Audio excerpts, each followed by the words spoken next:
구독, 좋아요 부탁합니다. 시장의 위험을 알아챌 수 있는 지표. 누구나 그때 풋옵션 풋 옵션을 좀 사놨더라면 좋았을 텐데 하는 행복한 상상을 해본 적이 있을 것이다. 같은 맥락에서 그때 현금이 있었어야 하는데 그때 그 종목을 샀어야 하는데 하는 생각도 하곤 한다. 값이 상승하기 전에 매수했어야 한다는 아쉬움만큼이나 하락 전에 매도하지 못한 아쉬움도 참 크다. IMF 외환위기, 글로벌 금융위기를 거치면서 자산을 배로 늘린 이들의 성공담을 떠올리면 아쉬움은 더 짙어진다. 풋옵션은 콜옵션 콜 옵션의 반대 개념으로 시장 가격에 관계없이 특정 시점, 특정 가격에 매도할 수 있는 권리를 말한다. 아쉽게도 필자가 하는 한 금융시장에서 주가의 하락을 미리 알아챌 수 있는 족집게 같은 묘수는 없다. 그래도 다행히 몇 가지 지표를 참고하면 100%까지는 아니더라도 6070% 정도는 예측할 수 있다. 시황을 통찰하는 몇 가지 지표. 실제로 지표들을 조화롭게 섞어 모델이라는 것을 만들어 헤지펀드를 운용하는 이들도 있고 밖으로 내색하지 않고 조용히 운용에 녹여 수익률을 높이는 펀드 매니저들도 있다. 거시경제를 예측해 현명하게 대응하는 제야의 고수들도 드물지만 분명 존재한다. 조금 어렵게 느껴질 수도 있지만 필자가 제시하는 지표들을 눈여겨본다면 다음 폭락장 때 새로운 기회가 생길지도 모른다. 잊지 말자. 준비된 자에게는 언젠가 기회가 오게 되어 있다. 1점 크레딧 스프레드. 개인적인 생각이지만 채권을 운용하는 사람들은 대체로 주식을 하는 사람들보다 아는 게 많다. 어렸을 때부터 매크로 지표를 보는 일이 습관화되어 있고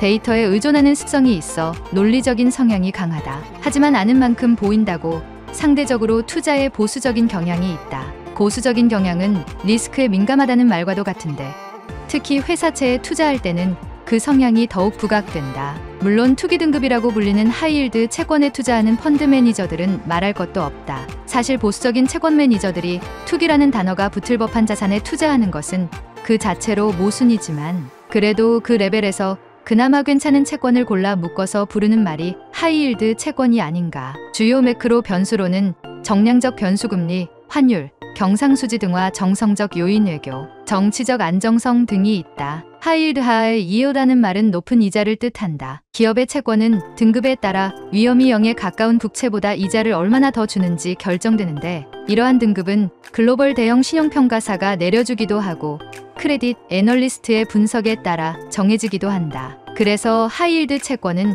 시장의 변화에 매우 민감하다. 분명 채권이고 소위 채권쟁이에 의해 다뤄지지만 주식의 성향을 지니고 있다. 주식 인덱스와 가격 흐름을 비교해봐도 쉽게 알 수 있다. 미국 투기등급 하이힐드 채권 ETF 남색과 S&P 500을 추종하는 ETF 붉은색의 수, 익률 추이, 특히 2008년 글로벌 금융위기 이후 미국 투기등급 하이힐드 채권 ETF와 S&P 500을 추종하는 ETF는 수익률 측면에서 유사한 흐름을 보인다. 실제로 많은 전문가들이 글로벌, 미국 하이힐드 채권으로 자금의 흐름, 가격 등을 면밀히 모니터링하곤 한다. 더불어 하이힐드 채권에 미치는 요소들을 바탕으로 시장 위험을 측정하는데 그러한 관점이 잘 반영되는 지표가 크레딧 스프레드 크레딧 스프레다. 소위 주식쟁이의 관점에서는 해당 지표로 보수적 투자자를 대표하는 채권 매니저들의 민감도를 확인할 수 있다. 크레딧 스프레드의 사전적 의미는 만기는 같지만 신용등급이 다른 두 채권 사이의 수익률 차이다. 신용평가사별 채권 신용등급. 채권 신용등급의 빼3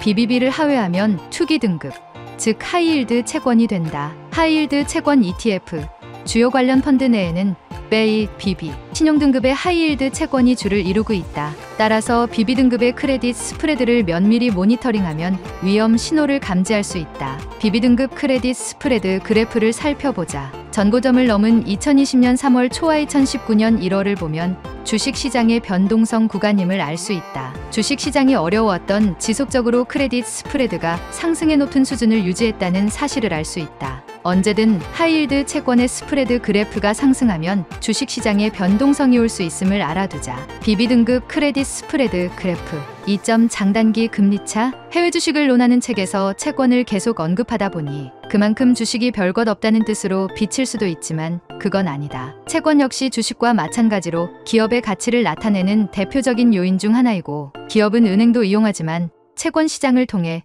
자금을 융통하는 경우가 많다. 그래서 주식시장을 예측하기 위해서는 채권과 금리를 간과해선 안 된다. 쉽게 말해 단기로 자금을 시장에서 빌려와 장기로 자금을 운용하는 금융기관의 생리를 알고 있으면 주식시장을 이해하는 데 큰 도움이 된다. 장단기 금리가 축소되면 금융기관이 휘청이겠구나 하는 식으로 말이다. 금융기관의 입장에서 생각해보자. 받을 이자 단기는 줄어드는데 줘야 할 이자 단기가 늘어나면 역마진이다. 따라서 장단기 금리가 역전될 경우 짧으면 수개월, 길게는 1년여 후에 경제적으로 위기가 찾아올 경우가 많다. 물론 각국의 중앙은행이 홍반장 역할을 해온 지난 10년 동안은 장단기 금리 역전이 시스템 리스크로 확대된 적은 없었다. 그래서 조심해야 할 지표 수준으로 치부되기도 하지만 중앙은행의 대응이 조금이라도 늦었다면 큰일이 날 수도 있었다. 사실 코로나19 사태 이전에도 그 시그널이 있긴 했는데 이를 두고 코로나19 사태 때문이 아니라 경제 사이클 고점을 넘어가면서 나타난 현상이라고 해석하는 경우가 많았다. 물론 결과적으로 금리 역전에 맞춰 미리 조심스럽게 대응했다면 하락장에 도움이 되지 않았을까? 기도 하지만 그건 누구도 알 수 없는 일이었다. 2018년 12월 해서는 안 되었을 마지막 금리 인상을 끝으로 시장은 아래 공포에 휩싸였다. 미중 무역 분쟁이 원인이었는데 미국의 제조업 지표가 하락하고 중국이 경제 성장률을 낮춰 잡으면서 장단기 금리가 역전되는 현상이 벌어졌다. 장단기 금리가 역전되면서 시장은 경기 침체에 대한 두려움에 빠졌는데 이를 리세션의 공포라 한다. 2019년 미국채 3개월물의 이자율이 미국채 10년물의 이자율을 상회하는 역전 현상이 나타났으며 2020년 코로나19 사태로 인한 증시 급락 이전 2월 말에도 유사한 상황이 발생했다. 물론 전 연준 의장 제닛 옐런 등 왕년의 현자들이 금리 인상을 멈추라는 메시지를 남기면서 파월도 여론을 따를 수밖에 없었고 오히려 7월부터는 보험성 금리 인하를 하면서 경기 침체 가능성을 낮춰버리는 결과를 낳았다. 금리는 시장을 견인한다. 개월물을 떠나서 일단 역전 현상이 발생하면 방어를 취하는 게 우선이라는 시그널은 틀린 적이 없었다. 3점.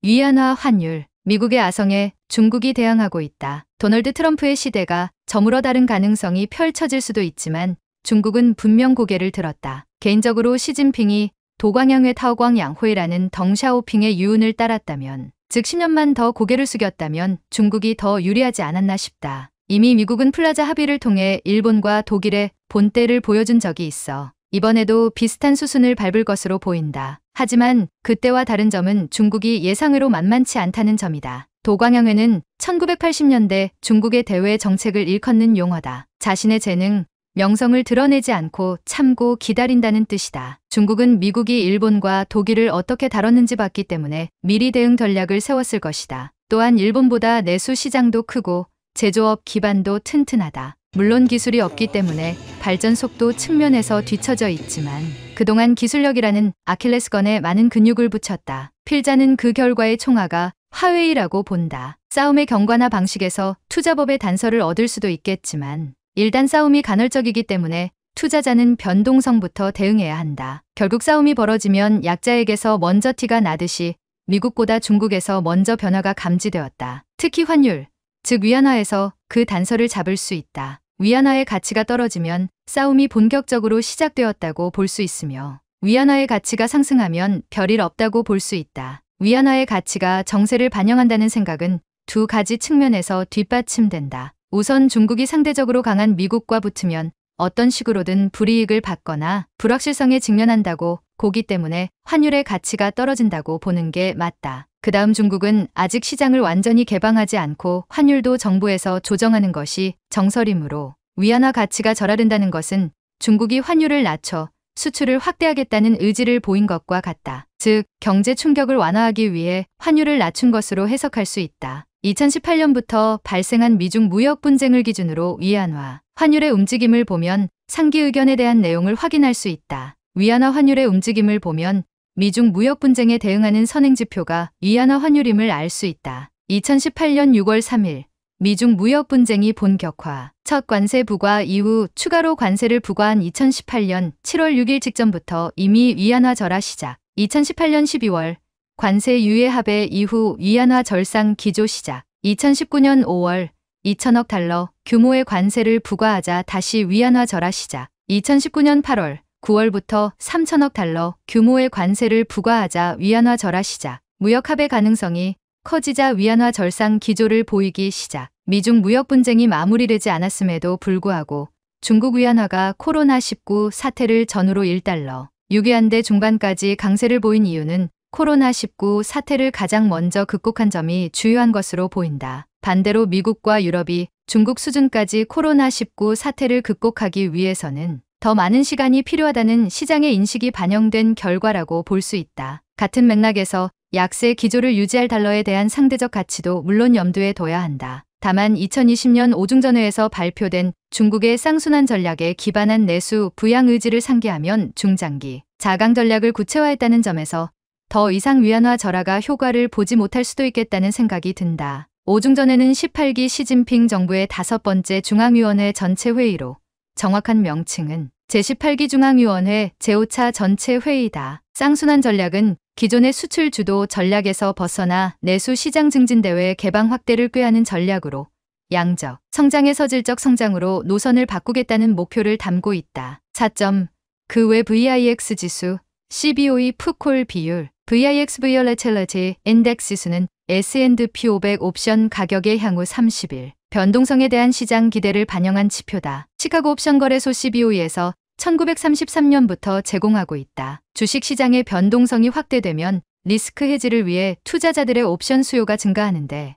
이에 따라 옵션 가격이 상승하면 VIX 지수도 상승하게 된다. 그래서 S&P 500과 반대로 움직이는 특성이 있다. 시장이 하락할 때 상승함으로 투자자들의 공포감을 반영한다는 뜻에서 공포지수라고도 불린다. 예를 들어 VIX 지수가 20이라면 향후 30일간 주가가 20% 등락의 변동성을 보일 것이라고 해석한다. VIX 지수는 시장의 단기 상황을 알아보는 데 유효하다. 특히 30일 이내 기간의 변동성을 예측하는 데 요긴하며 그 추이 또한 시장의 등락을 예측하는 데 큰 도움이 된다. 투자자들은 하락 시 풋옵션 거래를 통해 시장의 변동성에 대응하려는 경향이 강하기 때문에 VIX 지수가 단기적으로 적시 반응하는 경우가 많다. 또한 시장의 상승장보다는 하락장에서 주가의 반응이 더 민감하게 나타나는데 옵션의 매도 가격이 높은 점을 생각해보면 이해가 쉬울 것이다. 보통 2030을 기준으로 고변동성과 저변동성을 구분한다. 30 이상이면 고변동성장에 진입했다고 보는 것이 맞고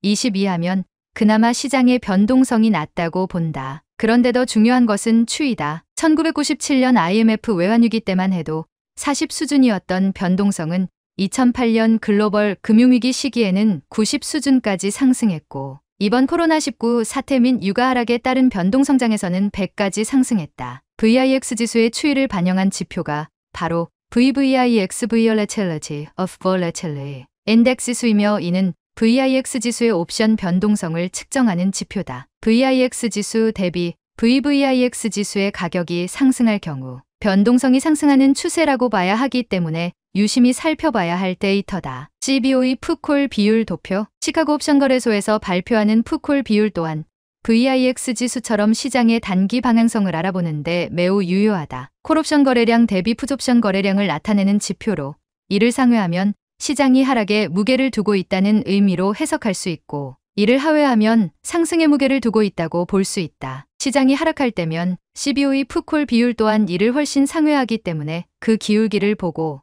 위험자산 익스포저 비중을 조절하면 된다. 익스포저란 특정 국가 또는 금융사와 연관된 금액이 어느 정도인가를 말하는 것이다. 시카고 옵션 거래소 사이트로 크프컴에 접속하면 CBOE 푸콜 비율 도표를 확인할 수 있다. 필자가 운용하는 돈은 누군가의 미래를 대신하는 노후 자금이나 연금일 수도 있는 소중한 자금이다. 그래서 의사결정을 할 때 가장 먼저 시장의 위험자산 선호 레벨을 살펴본다. 필자가 제시한 지표들은 개인 투자자의 투자 판단에도 큰 도움을 줄 수 있으니 요긴하게 사용하기 바란다.